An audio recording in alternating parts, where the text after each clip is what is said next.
para trás e falar, caraca, essas foram as 3 ações que mais renderam no ano. Ou seja, teremos boas ações para comprar, teremos também péssimas ações para colocar o nosso dinheiro. Será que existe alguma forma de a gente descobrir quais são essas ações que mais vão render? Será que é impossível isso acontecer? Enfim, hoje vou te ajudar a refletir um pouquinho mais sobre como melhorar o seu processo para que você possa estudar melhor, menos opções, né? Quase que você tirar frutas podres para sobrarem menos opções, você se aprofundar e quem sabe aumentar suas chances de tomar uma decisão acertada para o longo prazo. Então hoje vamos falar sobre, quem sabe, as melhores ações da bolsa. Entramos no site. E aí você vem aqui em empresa, olha que sacada. Aí se você não filtra nada aqui, você vai clicar em buscar, ok? Aí você vai buscar e você vai copiar tudo. Aí você vai pegar, ó, desce tudo aqui, arrasta daqui de baixo.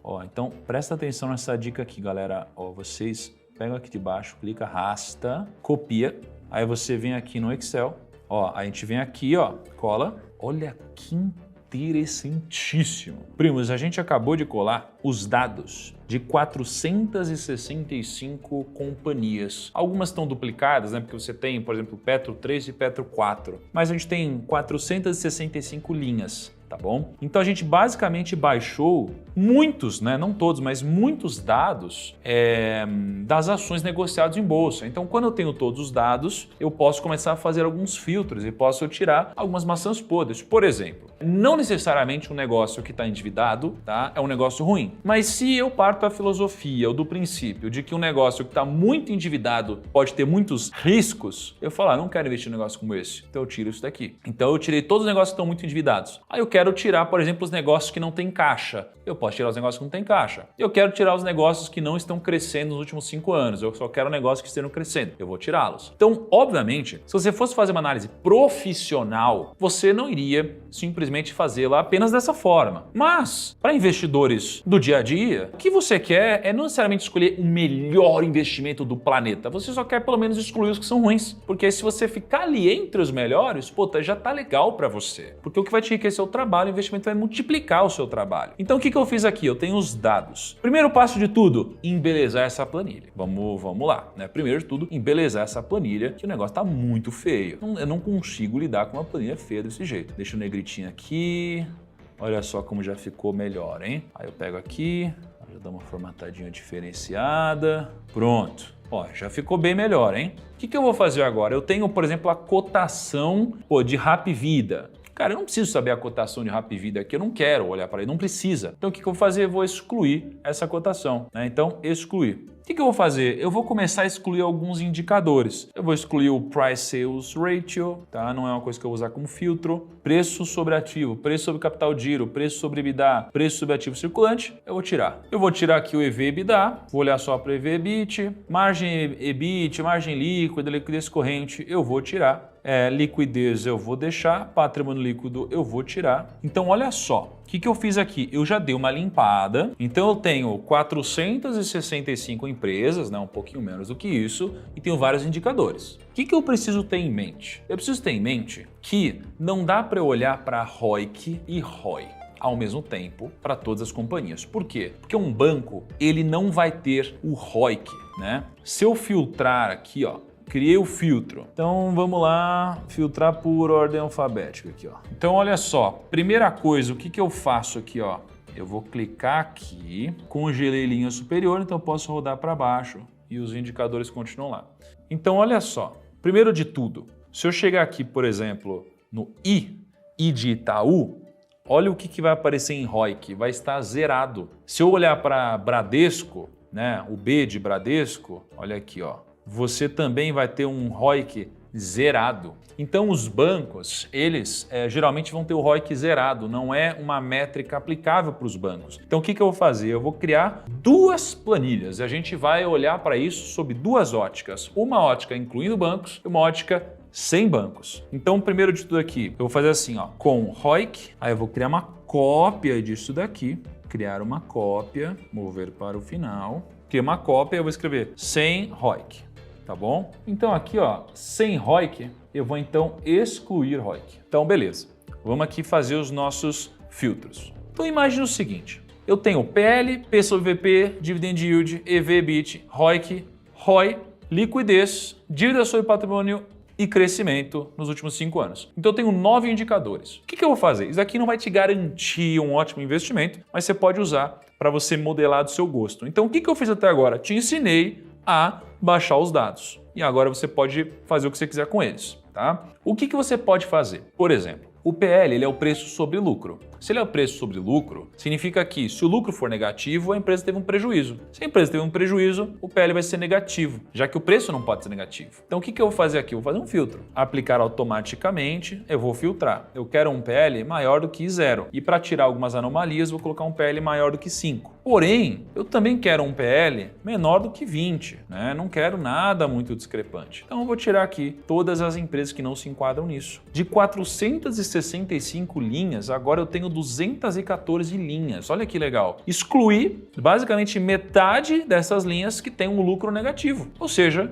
que tem um prejuízo. Não quero empresa que tem prejuízo, por exemplo. P sobre VP. O que seria P sobre VP? O P sobre VP seria eu pegar o preço que a empresa está sendo negociada sobre o valor patrimonial dela. Quanto menor a relação do preço dela sobre o patrimônio que ela tem, mais barata é a empresa. Então imagina assim, né? A empresa está sendo negociada a R$1 milhão e ela tem só de cadeira R$2 milhões. Poxa, a empresa tem de cadeira mais do que ela vale na bolsa hoje. Ou seja, vale a pena eu comprar essa empresa porque se eu quiser, até se eu vender as cadeiras, tenho lucro, né? Então quanto menor o P sobre VP, melhor. E eu vou fazer o quê? Vou fazer um filtro. Eu quero um P sobre VP menor do que 3.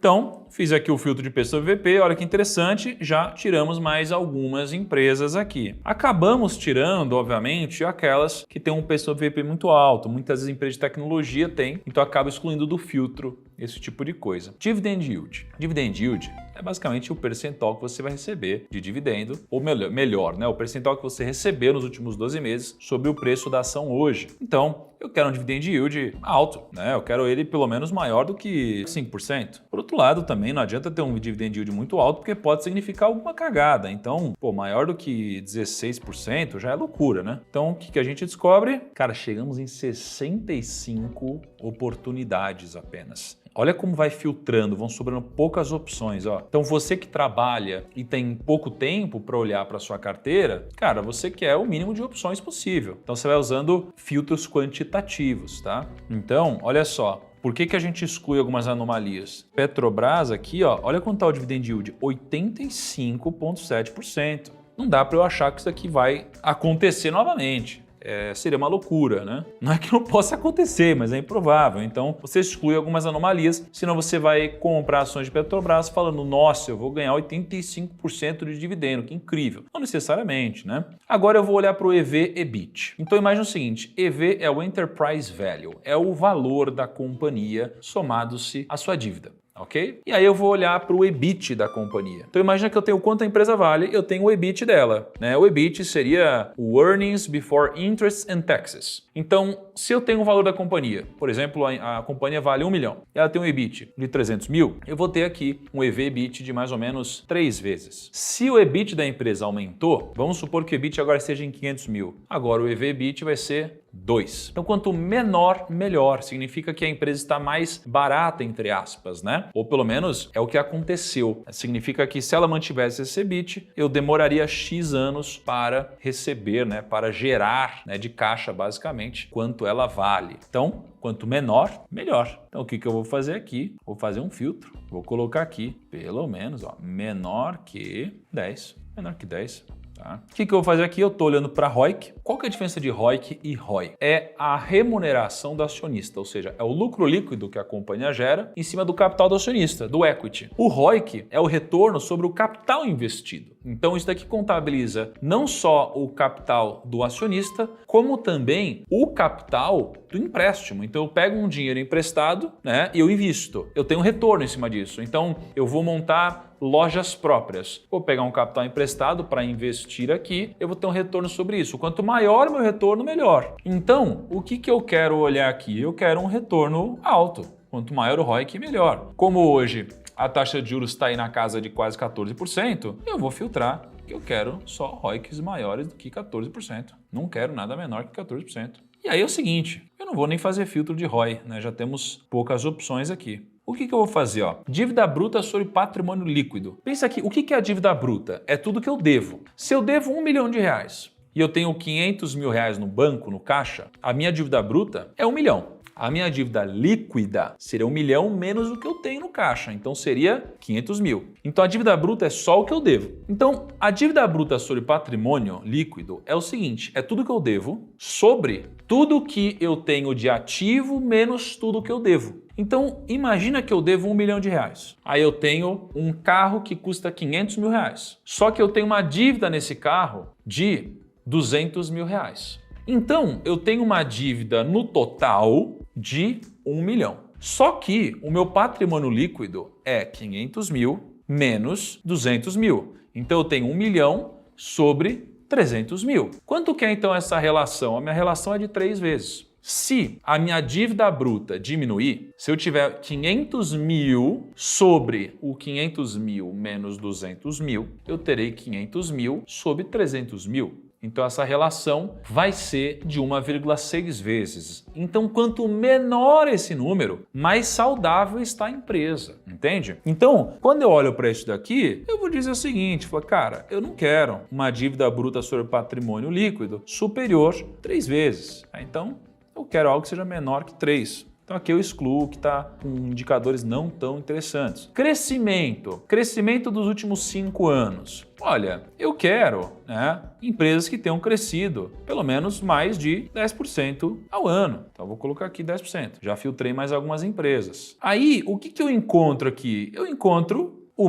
2, 3, 4, 5, 6, 7, 8 empresas, certo? O que eu posso fazer aqui? Eu posso olhar para um filtro de liquidez agora, porque, uma empresa que negocia tão pouco quanto Rede 3, talvez não faça sentido eu olhar para ela. A liquidez dela é muito baixa em relação às demais. Então, o que eu vou fazer? Eu vou colocar aqui um filtro acima de 10 mil. Tá? Então, eu vou colocar um filtro aqui maior que 10 mil. Então, pronto, estou com 1, 2, 3, 4, 5, 6, 7 opções. De 465 eu cheguei em 7 opções. E aí agora a gente cria uma nova coluna aqui, que seria pontuação. Olha que interessante, tá? Então, olha só, aí eu venho aqui, ó, eu vou filtrar PL, quanto menor, melhor, certo? Então, eu vou filtrar por crescente. 1, 2, 3. Então, eu vou aqui, por exemplo, pintar, né? Os 3 melhores PLs. O P sobre VP, quanto menor, melhor. Então, vou pintar aqui esses 3. O dividend yield, não necessariamente, mas quem gosta de dividendo, né? Quanto maior, melhor. Então, vou pintar os 3 que mais pagam dividendo. EV/EBIT, quanto menor, melhor. Mais saudável, né? Então, vou pintar essas 3. O ROIC, quanto maior, melhor. Então, vou puxar aqui os 3 maiores. O ROI, quanto maior, melhor. Vou pintar esses 3. Liquidez, quanto mais líquido, geralmente melhor, tá? Mais seguro você está. E aí, dívida bruta sobre patrimônio, quanto menor, melhor. Vou pintar aqui. E crescimento, quanto maior o seu crescimento, melhor. Então, vou pintar aqui também. Então, o que a gente vai fazer agora? Vamos criar uma pontuação.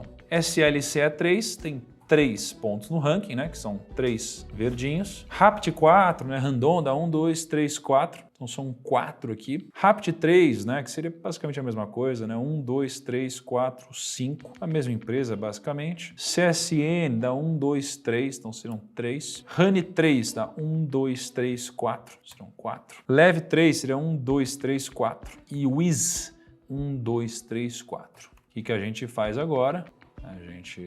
A gente filtra tudo e eu diria então que essas empresas seriam aquelas empresas que melhor teriam se saído nesses filtros que a gente fez. RAPT, que seria uma única empresa aqui, né? Eu poderia inclusive excluir isso daqui. Eu teria RANI, LEV 3 e WIZ. Então, o que seria interessante depois disso? Cara, olha que mágico, né? Você pegou todos os dados da bolsa, foi excluindo tudo que não faz sentido e você encontrou algumas opções. Significa que você vai colocar o seu dinheiro aqui? Não necessariamente, tá? Não necessariamente. Mas significa que podem ser bons candidatos a você se aprofundar um pouco mais. Então, eu venho aqui, ó, RAPT 3. O que é RAPT 3? RAPT 3 é a Randon. Então, você vai ver aqui o segmento, né, da empresa, da companhia Randon. E aí você vê o seguinte, ela aqui tem um EBIT, né? Teve um EBIT nos últimos 12 meses de 1,3 bilhão, tá? Um EBIT bem considerável. Ela está valendo 2,8 bilhão. Ela está num PL de 5,3. quando você olha para o crescimento, ela cresceu 28,9% ao ano, tá? Na receita líquida dela. Quando você olha para a margem, margens interessantes. Quando você olha para a dívida líquida, ela tem uma dívida líquida de 2,7, ou seja, ela deve 5 bi, mas ela tem disponibilidades 2,3 bi e ela gerou de caixa, basicamente, né, que é o EBIT, gerou 1,3 bi. Então, quando você olha para isso, você começa a se aprofundar um pouco mais. O ideal seria você ir no site de RI da empresa, né? Por exemplo, Randon RI, entrar aqui para você conhecer mais sobre o negócio, ver se é algo que merece o seu dinheiro. Você vem aqui nos documentos, aí você vem aqui na apresentação institucional mais atualizada. Aqui você tem a apresentação que toda empresa na bolsa é obrigada a fazer, onde você pode conhecer mais sobre o negócio. Ó, como o negócio é estruturado, time de gestão, quais são as marcas. Você pode conhecer muito mais sobre o negócio, os principais números, tudo que a gente viu lá de forma consolidada, você vê o crescimento. Aí você quer saber qual foi o resultado do trimestre em si? Putz, aí você vai baixar o release de resultado, que é uma outra apresentação focada só no trimestre, um pouco mais técnica, tá? Então, para você não precisar pegar todas as empresas da bolsa, entrar no departamento de relação com o investidor, de todas elas, a gente usa esse tipo de filtro para poder, de acordo com a sua filosofia, se aprofundar em menos empresas e poder ficar um pouco mais seguro de onde você vai investir o seu capital. Agora, você tem perfis diferentes. Então, você pode, às vezes, escolher uma empresa que não cresce, mas paga muito dividendo. Ou você pode escolher uma empresa que não paga muito dividendo, mas cresce muito. Então, vai depender muito do seu filtro. E aí, eu falei que ia fazer uma sem o ROIC, mas eu não vou fazer porque eu acho que você pegou o que realmente importa, não é? Que tal você fazer isso? Agora que você aprendeu, faça você o filtro e me diz o que você encontrou, quais são as 3 empresas que você encontrou no seu processo de separação de frutas podres, tá?